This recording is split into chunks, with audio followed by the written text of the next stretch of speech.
목사님, 요즘에는 언제든지 성경을 읽을 수 있어서 너무나 좋습니다. 직장에서 마음대로 성경을 읽을 수 있습니다. 정말 은혜입니다 라고 한 승부욕이 좀 강하고, 그래서 매번 교회에서 성경 읽기에 항상 선두 그룹에 드는 한 성도가 이렇게 이야기를 했습니다. 그러자 목사님께서 이렇게 물었습니다. 아니, 회사가 그걸 허락합니까? 사장님께서 아주 독실한 크리스찬인가 봐요 라고 이렇게 묻게 되었습니다. 그러자 그 성도가 이렇게 이야기를 합니다. 그건 아니고요, 요즘에는 책상마다 다 컴퓨터가 있잖아요. 그래서 성경 프로그램을 내가 열어놓고 그냥 성경을 읽는 것이지요. 누가 아나요? 열심히 일하는 줄 알겠지요 뭐, 이렇게 이야기를 했다고 합니다. 그 성도의 말에 목사님께서 깜짝 놀라서 이렇게 정중하게 이야기를 했습니다. 형제님, 그것은 잘못된 것입니다. 회사에서의 시간은 내 시간이 아닙니다. 하나님께서 그 시간 빼앗지 않으십니다. 주님께서 맡기신 그 일에 최선을 다해야 됩니다. 성경 읽는 것은 출근하기 전이나 아니면 퇴근한 후에 읽는 것이 맞습니다 라고 이야기를 했다고 합니다. 사랑하는, 우리는 내 멋대로 또 내가 편리한 대로 되면 그것이 은혜라고 여기는 경우가 적지 않이 있습니다. 그것도 특별히 신앙적이라고 생각되는 것이나 또 내 믿음이나 또 교회에 유익이 되는 일이라고 한다면 마치 불법도 은혜로 여기는 그런 경향이 있음을 보게 됩니다. 근데 과연 이것이 옳은 것이냐 하는 것이죠. 잘못된 것이다 라는 것이죠. 그러면 진정한 은혜가 무엇이냐라는 겁니다. 여러분, 은혜는 내가 받을 자격이 없는데도 불구하고 주님께서 거저 주시는 게 바로 은혜입니다. 그래서 내가 뭐 특별히 한 것도 없지만 왜 나를 이렇게, 나에게 이런 축복을 주실까, 은혜를 주실까? 그것은 단 한 가지 이유예요. 나를 사랑하시기 때문에 그렇습니다. 그러면 우리가 그 주님의 놀라운 사랑에 우리가 어떻게 반응하냐, 주님께서 나를 향해 부어주시는 그 놀라운 은혜를 내가 깨달았다면 내가 어떻게 그 은혜에 반응하느냐, 그것이 굉장히 우리의 삶 가운데 중요한 삶이 아닐까 싶습니다. 과연 하나님께서 나에게 은혜로 주신 것이 무엇인가? 나는 그 은혜를 어떻게 누리면서 어떻게 반응하면서 살아가고 있는가? 오늘 우리는 본문 말씀을 가지고 주님의 은혜라는 제목으로 함께 은혜를 나누기를 원합니다. 첫째로, 주님의 은혜를 입으려면 주님의 발걸음을 멈추는 간절한 부르짖음이 있어야 합니다. 29절 말씀에 보면 그들이 여리고에서 떠나갈 때에 큰 무리가 예수를 따르더라라고 말씀을 하고 있습니다. 우리 예수님 이 당시에 슈퍼스타셨잖아요. 많은 사람들이 예수님을 따랐습니다. 한두 명도 아니고 큰 무리가 예수님을 따랐다고 성경 기록하고 있습니다.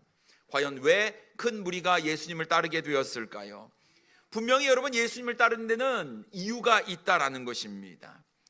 어떤 사람은 예수님의 가르침이 너무도 좋아서 그 가르침을 받으려고 따르는 사람도 있습니다.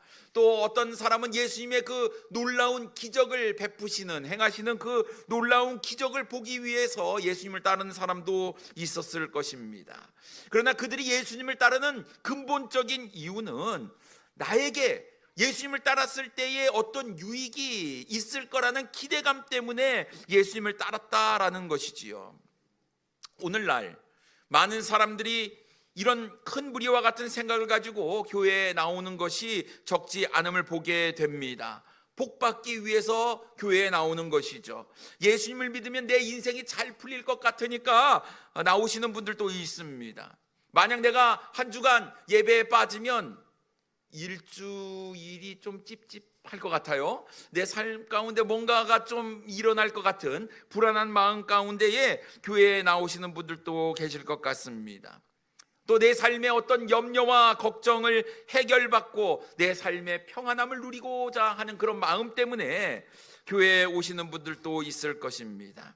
이처럼 사람들은요, 철저하게 자기 중심대로 내가 원하는 것을 이루기 위해서 예수님을 따르는 경향이 있다라는 것이지요. 오늘 본문에 보니까 큰 무리도 나오지만 두 맹인이 나타나는 것을 보게 됩니다. 길가에 이 맹인이 앉아 있었어요. 여러분, 맹인이 이 당시에 할 수 있는 일은 뭐 별로 없었습니다. 하지만 먹고 살아야 되잖아요. 그래서 이 맹인들이 할 수 있는 일은 사람들에게 한 푼 달라고 적선을 요구하는 구걸밖에 없었다라는 것입니다. 그래서 한 푼 두 푼 모아서 그것으로 자신의 생명을 연장하는 것이었죠. 하루 종일 길가에 앉아 있는 겁니다. 그런데 길가에 앉아 있더니 이런저런 소문들을 듣게 되는 것 아니겠습니까? 당연히 예수님에 대한 소문도 그들은 듣게 되었다라는 것입니다. 아, 예수님, 그분이 참 대단하신 분이네. 내가 이 예수님만 만나면 나의 삶의 문제도 해결될 거다라는 기대감을 가지고 있었습니다. 하지만 예수님을 만나는 것은 하늘의 별 따기였어요. 그들은 앞을 볼 수 없으니 예수님을 찾아가는 것은 더구나 어려울 그런 상황 가운데 있었고요.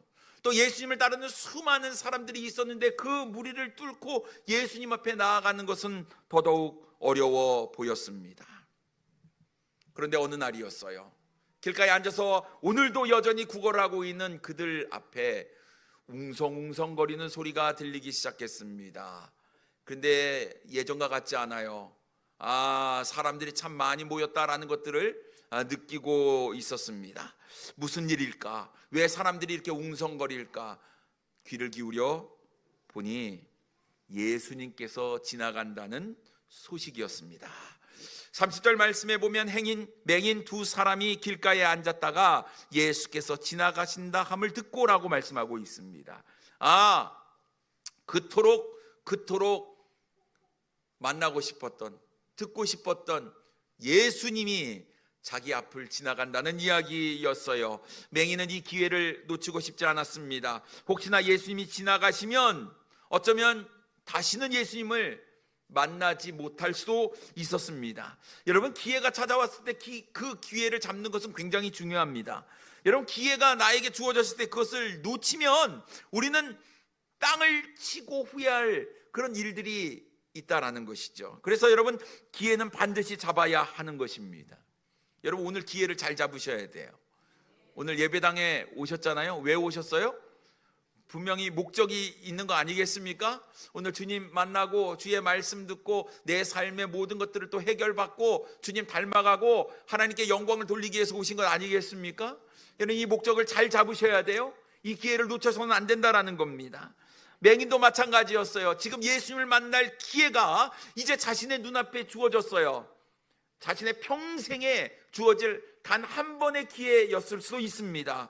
그래서 이 맹인들은 이 기회를 잡기 위해서 소리를 지르기 시작했어요.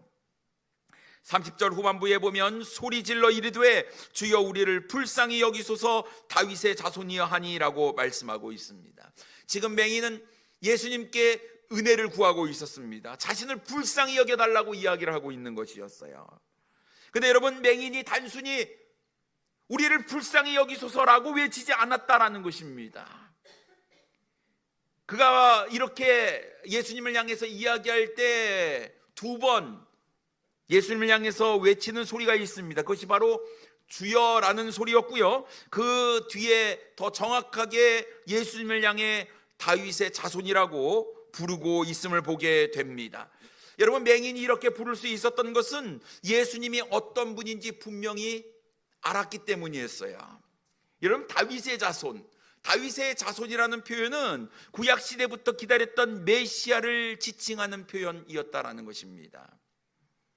여러분, 많은 사람들이 나사렛 예수라고 이야기를 했어요. 나사렛에서 무슨 선한 것이 나올 수 있느냐라고 이야기했던 아주 촌구석에, 거기서는 선한 것이 나올 수 없었는데 거기서 예수님이란 분이 나왔을 때 사람들은 위대한 선지자라고 생각을 했습니다. 하지만 오늘 본문에 등장하는 이 맹인은요, 길가에 앉아가지고 구걸을 하다가 예수님에 대한 소문을 듣고 예수님이 어떤 분인지 분명히 알고 믿었다라는 사실입니다. 그분은 다윗의 자손이었어요.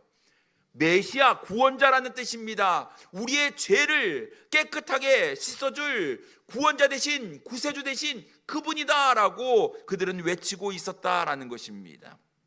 여러분, 구원자께서, 그 예수님께서 자기 앞을 지나가시는데 이 기회를 놓칠 수가 없었지요. 그래서 소리를 지르기 시작했습니다. 왜냐하면 수많은 사람들에 둘러싸여 있는 예수님의 이목을 집중시키기 위해서는 그들은 소리칠 수밖에 없었던 것이었지요. 주여, 우리를 불쌍히 여기소서. 다윗의 자손이여. 여러분, 예수님께서 수많은 사람들이 예수님을 둘러싸고 있는데 예수님을 향해서 어느 누구도 다윗의 자손이라는 표현을 쓰지 않는데 맹인들이 외칠 때 여러분 자연스럽게 귀가 쫑긋 그 소리에 집중할 수밖에 없었을 것 같습니다. 그런데 여러분 한번 생각해 보십시오. 이 세상에 어떤 사람이 맹인의 눈을 뜨게 할 수 있단 말입니까? 없어요. 의학적인 기술도 여러분 지금 맹인의 눈을 뜰 수 있는 그런 의학적인 기술은 없다라는 것이죠. 그런데 지금 자신의 눈을 뜨게 할 수 있는 예수님이 자기 눈앞에 지나가는데 예수님만이 그 일을 할 수 있다고 하는데 여러분 어찌 부르짖지 아니할 수 있단 말입니까? 그러니 이 맹인들은 예수님께 부르짖기 시작했어요. 그런데 여러분 난관에 부딪혔습니다. 예수님을 따르던 무리들이 시끄럽다고 맹인들을 꾸짖게 되었어요. 시끄러워, 좀 조용히 좀 해, 입 좀 다물어, 이 맹인 주제에, 구걸하는 주제에 좀 조용히 못하겠어? 이것이 사람들의 반응이었다라는 것입니다. 여러분 어떻게 보면 이 맹인들에게 이 큰 무리들 생명줄과 같은 존재였어요. 여러분 이 사람들이 아니면 이 맹인들은 살아갈 수가 없어요. 이 사람들이 자신을 불쌍히 여겨서 한 푼 두 푼 주는 것 같고 하루하루 삶을 연장해 나가는 사람들이었기 때문에 그렇습니다. 그러니 맹인들에게 이 무리는 갑이었어요. 두 맹인은 을이었습니다. 그들에게 잘못 보였다가는 도움을 받지 못할 수 있었다라는 것입니다. 그런데 그렇게 자신에게 도움을 줬던 이 사람들 조용히 하라는 거예요. 잠잠하라는 거예요. 꾸짖었다고 성경은 이야기하고 있습니다. 손가락질하며 비난의 화살이 막 날아오기 시작했어요. 맹인들이 마음에 큰 상처를 받았습니다. 아니 지금 내가 앞도 보지 못하는 것, 이것 때문에 가슴이 아픈데, 구걸하는 인생도 내가 가슴이 아픈데, 사람들에게 무시당하는 것도 가슴이 아픈데 자신의 이 간절한 외침마저도 할 수가 없으니 얼마나 마음 가운데 낙심이 되고 좌절이 되었겠습니까? 자포자기하고 싶은 마음이 들었습니다. 여러분 그 많은 사람들이 한마디씩 하는데요, 그 한마디 한마디 수많은 사람들이 한마디만 하지만 듣는 사람 입장에서는 수만 마디의 그 말이 들리는 것 아니겠습니까? 불쌍하잖아요. 삶이 기구하잖아요. 그러니 이 불쌍한 맹인들이 소리를 쳤을 때 그래 좀 이해하고 좀 받아주면서 그래 너가 먼저 예수님께 나아가 너가 구하고 싶은 것들을 구해라 이렇게 얘기해주면 얼마나 좋겠습니까마는 그렇게 하지 않았다라는 거예요. 이상하지요? 하나님을 믿고 율법을 지키는 유대인이라고 한다면 구제하는 일, 불쌍한 사람들, 약자를 보살피는 일에 우선적으로 해야 되는 것 아니겠습니까? 하지만 그들은 자신의 이권 앞에서 철저히 약자를 짓밟고 묵살하였다라는 것입니다. 여러분 모든 사람들이 내가 중요한 거예요? 다른 사람보다 내가 중요한 거예요? 자기도 지금 큰 무리들 가운데 섞여 있어서 내가 어떻게 예수님 만나서 한마디 하고 싶은데 그것도 어려운 거예요. 그런데 지금 이 맹인까지 끼어드니까 이 사람들 맹인들이 걸리적거리고 방해가 되었다라는 것입니다. 모두 다 경쟁자였어요. 내가 지금 원하는 것도 예수님께 말씀드리지 못하고 있는데 갑자기 맹인이 이렇게 치고 나온다고? 말도 안 되지. 그러면서 자기보다 못한 사람들을 다 짓밟고 어떻게든지 예수님께 나아가는 그 순서를 줄이려고 하는 것들이 사람들의 마음 가운데 있었다라는 것이죠. 여러분 나보다 누군가 은혜 받으면 어떻게 배가 좀 아프시죠? 누군가 막 은혜 받고 축복받은 얘기를 막 하면 나는 못 받았는데 저 사람은 받았네. 여러분 막 배가 아프고 그러지 않습니까? 여러분 예수님은 사랑을 말씀하셨고 섬김을 말씀하셨습니다. 그런데 많은 사람들이 예수님의 가르침대로 살아가지 않는 거예요. 지금 당장 내가 받는 유익이 더 중요하다라는 거예요. 자, 이런 가운데 맹인이 포기할까요? 아니었어요. 포기할 수가 없었습니다. 지금 주님의 은혜를 받지 못하면 어쩌면 자신은 영영 보지 못하는 그런 상태로 살아가야 하기 때문에 그렇습니다. 모든 만물을 창조하신 주님, 모든 질병을 고칠 수 있는 그 주님께서 지금 내 앞에 계신데 이 기회를 어떻게 놓칠 수 있단 말입니까? 사람들이 꾸짖고 비난하고 비웃어도 어떻게 해든 예수님을 만나야만 했습니다. 내가 여기서 더 소리 질러 갖고 두드려 맞아 죽는 한이 있더라고 해도 내가 이 기회만큼은 놓치지 않겠다라는 것이 맹인의 마음이었어요. 그래서 그들이 어떻게 할까요? 31절 말씀에 보면 무리가 꾸짖어 잠잠하라되 더욱 소리질러 이르되 주여 우리를 불쌍히 여기소서 다윗의 자손이여 하는지라 라고 말씀하고 있습니다. 사람들이 비난의 소리를 할 때 그 비난의 소리보다 더 크게 그들은 외쳤습니다. 주여 우리를 불쌍히 여기소서 다윗의 자손이여 우리를 불쌍히 여기소서. 어떻게 해서라도 예수님의 시선을 붙잡아야 했다라는 것입니다. 사랑하는 성도님 여러분, 우리는 이런 간절함이 있는가 하는 거예요. 여러분, 우리는 이런 부르짖음이 있는가 하는 것입니다. 여러분, 우리가 이 세상을 살고 있지만 우리 주님 없이는 우리는 단 하루도, 단 한 시간도, 단 1분 1초도 살아갈 수 없는 존재임을 우리는 분명히 깨닫고 있습니다. 그렇다고 한다면요, 우리는 매일 주님께 부르짖음으로 나아가야 하는 거예요. 오늘도 하나님의 은혜가 나에게 필요합니다. 하루를 시작하면서 눈을 뜨면서 하나님, 오늘도 내가 주님과 함께 동행하길 원하고 하나님의 은혜가 내 삶 가운데 충만하길 원합니다 라고 우리는 하루를 시작할 때 주님께 나아가 부르짖어야 하는 것이 당연하다라는 것이죠. 근데 만약 이런 주님 앞에 나아가 부르짖는 그런 삶이 우리에게 없다는 것은요, 어쩌면 그만큼 간절함이 없다는 뜻입니다.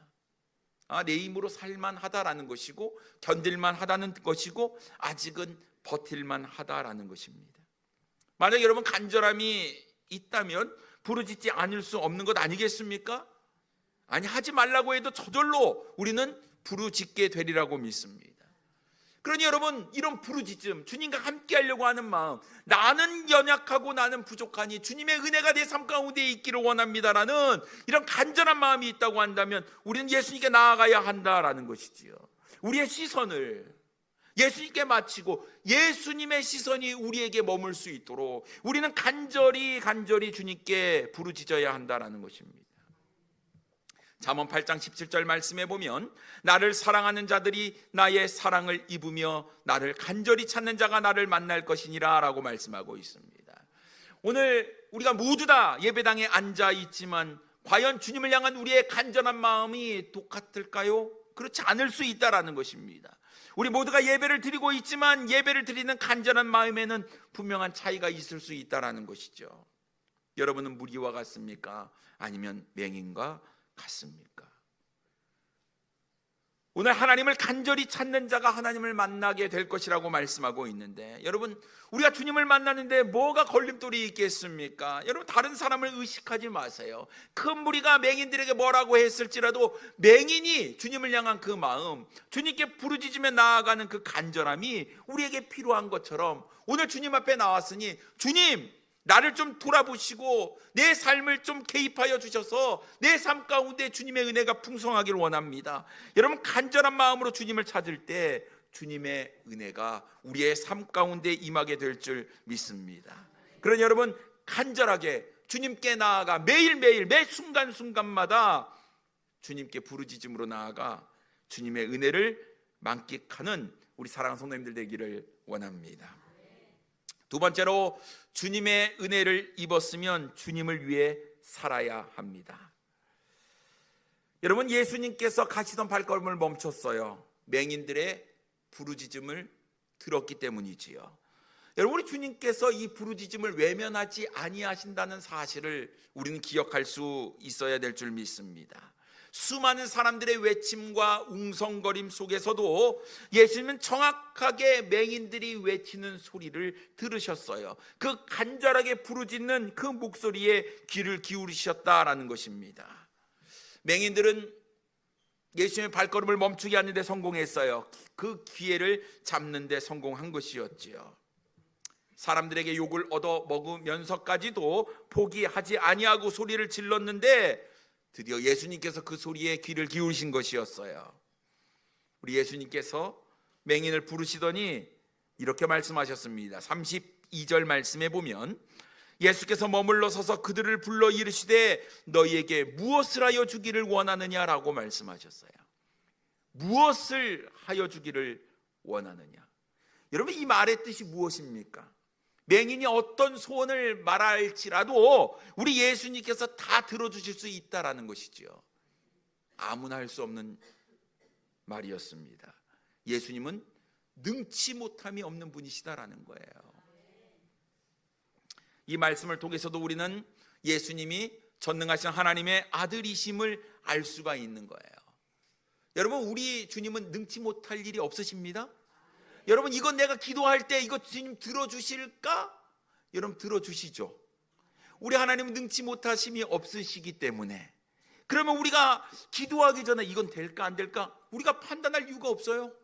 무조건 부르짖으면 주님께서 다 들어주신다라는 거예요. 주님께서 말씀하시는 거예요. 내가 내게 무엇을 하여 주기를 원하느냐 다 말해봐라 라고 말씀하고 있는 것입니다. 그러자 맹인들은 자신의 소원을 예수님께 아뢰었습니다. 33절 말씀에 보면 이르되 주여 우리의 눈뜨기를 원하나이다 라고 이야기를 합니다. 주여 우리의 눈이 보기를 원합니다. 우리의 눈이 떠지기를 원합니다. 여러분, 이게 평생 이 맹인들이 가지고 있었던 소원이었어요. 너무나 하고 싶은 말이었죠. 내가 보기를 원합니다. 근데 이 이야기를 누구한테 하겠습니까? 누구한테요? 내가 보기를 원합니다. 아무리 누구를 붙잡고 얘기해도 자신의 눈을 띄워줄 수 있는 사람이 아무도 없었거든요. 그러니 이 마음에 둔 이야기를 할 사람이 없는 거예요. 할 대상이 없었습니다. 그러나 오직 주님께는 이 이야기를 할 수 있는 거예요. 왜요? 주님은 능치 못하심이 없으니까 말입니다. 그들은 예수님이 자신의 눈을 뜨게 할 수 있는 분임을 분명히 알았어요. 그래서 그렇게 외쳤습니다. 내 마음에 두고 있었던 간절한 소원이요. 이렇게 부르짖는 맹인을 예수님은 불쌍히 여기셨지요. 34절 말씀에 보면 예수께서 불쌍히 여기사라고 말씀하고 있어요. 맹인들이 자신을 불쌍히 여겨달라고 부르짖지 않았습니까? 그런데 그 부르짖음대로 예수님은 그들을 불쌍히 여겨주셨습니다. 그래서 그들을 만나 주셨어요. 그들의 눈을 만져 주셨습니다. 어떤 일이 벌어졌을까요? 34절 후반부에 보면 그들의 눈을 만지시니 곧 보게 되어 그들이 예수를 따르니라 라고 말씀하고 있습니다. 보게 되었어요. 기적이 일어났습니다. 눈을 뜬 맹인, 주님의 은혜를 입은 맹인, 그들이 보게 되었을 때 여러분, 그들은 어떤 반응을 보였습니까? 예수님을 따랐다라고 성경은 이야기하고 있습니다. 여러분, 왜 그들이 예수님을 따랐을까요? 예수님께 더 많은 것을 바랐기 때문이었을까요? 이제 눈도 떠졌으니 이제 먹고 살 만한 직장도 주세요. 내가 거할 집도 주세요. 뭐 이렇게 이야기하려고 지금 예수님을 따르는 것입니까? 그건 아니었다라는 거예요. 지금 그들이 가지고 있었던 가장 큰 소원, 자신의 소원대로 눈을 뜨게 되었어요. 이거보다 더 큰 일은 없다라는 것입니다. 더 중요한 일이 뭐가 있겠습니까? 그렇다면 이제 그들은 자신의 소원이 이루어졌는데 굳이 예수님을 따를 이유는 없을 거다 생각이 듭니다. 여러분, 빨리 돌아가서 자신의 사랑하는 가족 만나야 되지 않을까요? 사랑하는 아내의 얼굴이 어떻게 생겼는지 보고 싶지 않을까요? 자신의 자녀들, 그 아이들의 얼굴 보고 싶은 마음이 있지 않았을까요? 푸르른 하늘도 보고 싶고 아름다운 벚꽃도 보고 싶은 거예요. 개나리도 보고 싶고, 이게 꽃이구나. 이 꽃내음. 그런 향기가 이곳에서 나는구나. 이곳이 그렇게 아름다웠네. 보고 싶은 것들이 얼마나 많았을까요? 그런데 이 맹인들은 그가 눈을 뜨자마자 즉시 예수님을 따랐다라는 것입니다. 왜요? 이유가 분명히 있었습니다. 예수님께서 주신 은혜를 자랑하고 하나님께 영광을 돌리기 위함이었어요. 은혜를 받았는데 이 은혜가 감당할 수 없는 거예요. 다른 어떤 분도 어떤 사람도 줄 수 없는 놀라운 그 큰 은혜를 자기가 받았습니다. 이 은혜를 베풀어 주신 그 주님, 이분이 바로 메시아시고 이분이 바로 우리의 구원자시다라는 것들을 자랑하고 찬양하고 영광을 돌리며 전하고 싶었다라는 것입니다. 맹인들은 자신이 받은 은혜를 아는 거예요. 자신을 보게 만든 예수님이 어떤 분인지 분명히 알았습니다. 그래서 그들은 이제는 내가 하나님의 영광을 위해서 살겠다, 자신의 삶의 방향 분명히 선택하고 결정했다라는 것입니다. 여러분, 이 맹인들이요 예수님을 따르는 목적은 큰 무리들과는 분명히 달랐다라는 것을 우리가 알 수가 있는 것입니다. 그렇다면 사랑하는 주님 여러분, 우리의 삶을 한번 돌아보기를 원합니다. 여러분, 우리도 맹인과 같은 삶을 살았던 사람들 아닙니까? 영원히 죽을 수밖에 없었던 우리의 삶이었습니다. 우리는 지옥 갈 수밖에 없는 삶이었어요. 영원히 죄 때문에 불못에 들어갈 수밖에 없었던 우리의 인생. 그런데 우리 주님께서 우리를 찾아와 주셨고 우리를 구원해 주시는 그 놀라운 구원의 은혜를 우리는 받게 되었습니다. 여러분, 우리가 오늘 이 시간 함께 모여서 주님을 예배하는 것도 나를 구원해 주신 그 주님을 영화롭게 하고 영광을 돌리기 위해서 모인 것 아니겠습니까? 그렇다면 여러분, 우리의 삶의 어떤 문제도 여러분 우리 아버지 되신 우리 하나님께 모든 것들을 다 맡기면 주님께서 들어주시는 거예요. 아무것도 염려하지 말라고 말씀하고 있는 것 아니겠습니까? 맡기세요. 우리가 믿음으로 맡기고 나아가는 우리의 삶이 필요한 거라고 주님께서 오늘 본문을 통해서 우리에게 말씀하고 있어요. 그런데 우리의 삶이 과연 맹인처럼 주님의 은혜를 받았을 때에 주님의 영광을 위해서 살아가고 있느냐 하는 거예요. 우리가 왜 예수님을 따르고 있습니까? 여러분, 내 삶에 어떤 문제가 있어서 그 문제를 해결해 달라고 예수님을 따르는 것 아닙니까? 이 세상에서 성공하기 위해서 예수님을 따르는 것 아닙니까? 예수님을 따라다니면 떡고물이라도 내 삶 가운데 떨어질 것이라고 생각해서 예수님을 따르고 있는 것 아닙니까? 내가 잘 되기 위해서, 내가 인생에서 성공하기 위해서, 내 사업이 잘 되기 위해서, 내 인생 잘 풀리기 위해서 만약 예수님을 따르고 있다면 우리는요 큰 무리와 같은 주님을 따르는 인생이다라는 것이지요.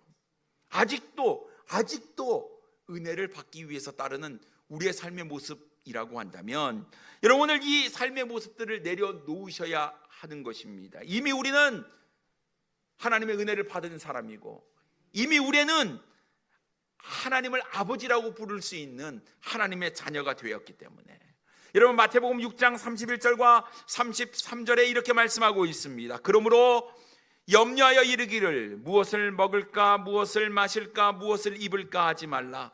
이는 다 이방인들이 구하는 것이라. 너희 하늘 아버지께서 이 모든 것이 너희에게 있어야 할 줄을 아시느니라. 그런즉 너희는 먼저 그의 나라와 그의 의를 구하라. 그리하면 이 모든 것을 너희에게 더하시리라 말씀하고 있습니다. 여러분, 우리 주님께서 우리의 상황과 우리의 형편을 다 알고 계십니다. 여러분의 필요도 다 알고 계세요. 우리의 소원, 우리의 원함도 주님 다 알고 계십니다. 그러므로 모든 것을 다 알고 계시는 주님께 우리는 더 이상 먹고 입고 마시는 것을 구해서는 안 된다라는 거예요. 이것들은 다 이방인들이 구하는 것이라고 이야기를 하고 있습니다. 우리는 이방인이 아니라 하나님의 자녀입니다. 하나님의 은혜를 받은 사람이에요. 모든 것, 우리의 모든 필요 주님께서 다 알고 계시는 거예요. 그렇다면 우리가 은혜를 받은 사람이라고 한다면 우리가 해야 될 일, 하나님의 은혜를 능히 전하는 것이 바로 우리의 삶이 되어야 한다라는 것입니다. 우리는 이미 모든 것에서부터 비교할 수 없는 엄청난 은혜를 받았어요. 영원한 생명을 우리는 받았습니다. 가장 큰 선물을 우리가 받았잖아요. 잠시 머물 이 세상 가운데 주어진 일, 이것은 아무것도 아니다라는 것입니다. 이제 우리는 가장 큰 은혜를 받았고 가장 큰 선물을 받았기 때문에 이제는 우리 자신의 유익이 아닌 주님을 따를 때 주님의 영광을 위해서 우리는 살아가야 한다라는 것입니다. 주님의 사랑을 입은 사람은 주님의 사랑을 감사히 여기고 베푸는 삶을 살아야지요. 주님의 은혜를 입은 사람은 이제 주님의 은혜를 전하는 삶을 살아야 하는 것입니다. 더 이상 어떤 이 세상에서의 그 잠깐의 누릴 수 있는 그 은혜를 구하는 것이 아니라 이미 영원한 놀라운 축복과 은혜를 우리가 받았으니 이제 우리의 삶의 포커스는 하나님을 높이고 하나님의 말씀대로 사랑하며 희생하며 섬기는 인생이 되어야 될 줄 믿습니다. 우리의 일거수일투족을 통해서 우리 하나님이 영광을 받는 삶, 바로 맹인이 주님의 은혜를 입었을 때 주님께 영광을 돌리는 삶, 그 삶이 우리의 삶 가운데 있어야 될 줄 믿습니다. 주님의 은혜를 여러분 입으셨습니까? 그럼 주님의 은혜를 전하고 주님을 자랑하며 하나님께 영광이 되는 삶을 살아가시는 우리 사랑하는 성도님들 되기를 원합니다. 기도하겠습니다.